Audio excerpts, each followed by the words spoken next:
Washington ha llegado a la conclusión de que las tropas de Al-Assad emplearon armas químicas contra los rebeldes, incluso la agente Sarin en múltiples ocasiones.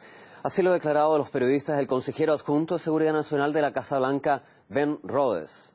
El funcionario afirmó que, al recurrir al uso de sustancias químicas, el régimen sirio cruzó la línea roja.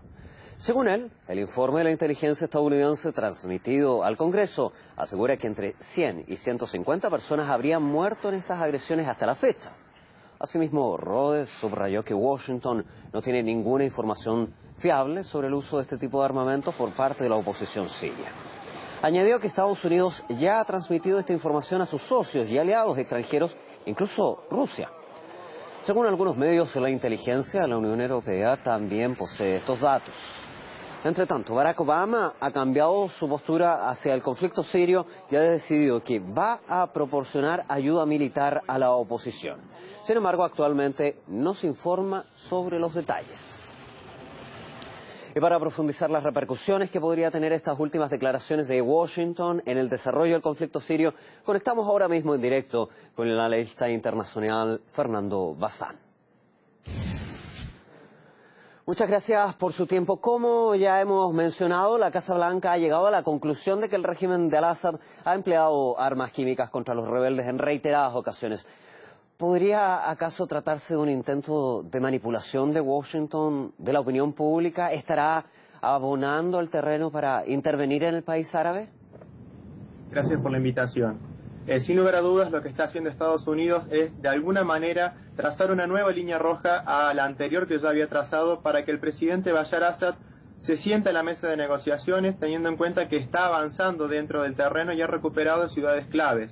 Como usted bien señalaba, el informe presentado por la inteligencia norteamericana es inconcluso, por lo menos, y tampoco añade nada nuevo, ¿sí? Tenemos en cuenta que la investigación de Naciones Unidas, de una comisión independiente, ya había arribado a la conclusión de que se habían utilizado armas químicas en el territorio sirio, pero no se podía determinar quién lo había utilizado, si los rebeldes o si el gobierno. Esta teoría aún es mucho más compleja, si se quiere, si tenemos en cuenta que Turquía, un aliado de Estados Unidos, recientemente denunció que había secuestrado armas químicas a los rebeldes sirios en su frontera, con lo cual la información es extremadamente fragmentada y creo yo que apunta más a meterle presión al régimen del presidente Bashar Assad que a una respuesta militar por parte de Estados Unidos. A ver, pero además de este elemento de presión, sobre todo a puertas de la conferencia de Ginebra, hay un elemento más que se ha dado a conocer después. Barack Obama cambia su postura en torno al conflicto sirio y dice que va a aportar militarmente en el conflicto apoyando a los rebeldes. ¿Podemos esperar en los próximos días en Siria una operación militar con la participación de Estados Unidos e incluso de la OTAN? Me animaría a decir que no. ¿Por qué digo esto? Primero porque no existen las condiciones logísticas para llevar adelante esta operación. Si uno observa, por ejemplo, lo que fue la campaña militar de la OTAN en Libia, a una escala mucho menor, mucho más reducida, se vieron grandes problemas por parte de Francia y por parte de Inglaterra, con lo cual Estados Unidos debió emplear todo su poder y principalmente hacerse cargo del costo económico de la operación. Siria es exponencialmente mucho más complejo que Libia, con lo cual Estados Unidos necesita primero asegurarse de que va a ganar esta guerra, y esa posibilidad hoy en día no existe. Y por otro lado, Estados Unidos, como ya lo ha manifestado, no desea involucrarse en una guerra en el Medio Oriente, más aún con la situación que se vive en la región, donde prácticamente estamos al borde de un conflicto chiita y sunita, con lo cual si Estados Unidos interviene, lo que va a hacer simplemente es complicar más aún las cosas. Claro, usted mismo mencionaba, son numerosos los factores, incluso anteriormente hablaba de que el gobierno de Al-Assad ha recuperado numerosas posiciones estratégicas al interior del país. Esto sumado a otros elementos, como los países vecinos en la región, ¿cómo podría desembocar finalmente este conflicto? ¿Cree que Washington podría utilizar estos progresos militares de Al-Assad bajo este contexto? En algún punto, tanto los actores internos, llámese la oposición siria, los rebeldes, islámicos y no islámicos, y el gobierno van a tener que sentarse en una mesa de negociación porque la situación de la guerra civil va a ser insostenible.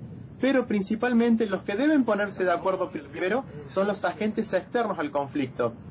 No tanto Rusia, sino más bien Estados Unidos y la Unión Europea y los países árabes, ya que tienen intereses divergentes y muchos de estos intereses son contradictorios.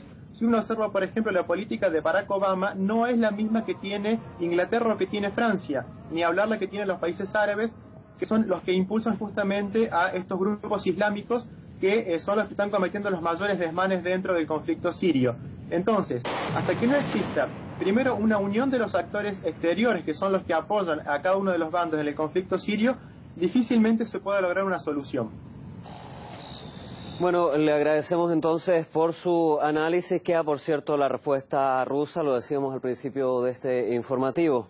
Muchas gracias. Era el analista internacional Fernando Bazán quien nos ha ofrecido su opinión sobre las posibles consecuencias que podrían traer las últimas declaraciones de Estados Unidos sobre el uso de armas químicas por parte del ejército sirio.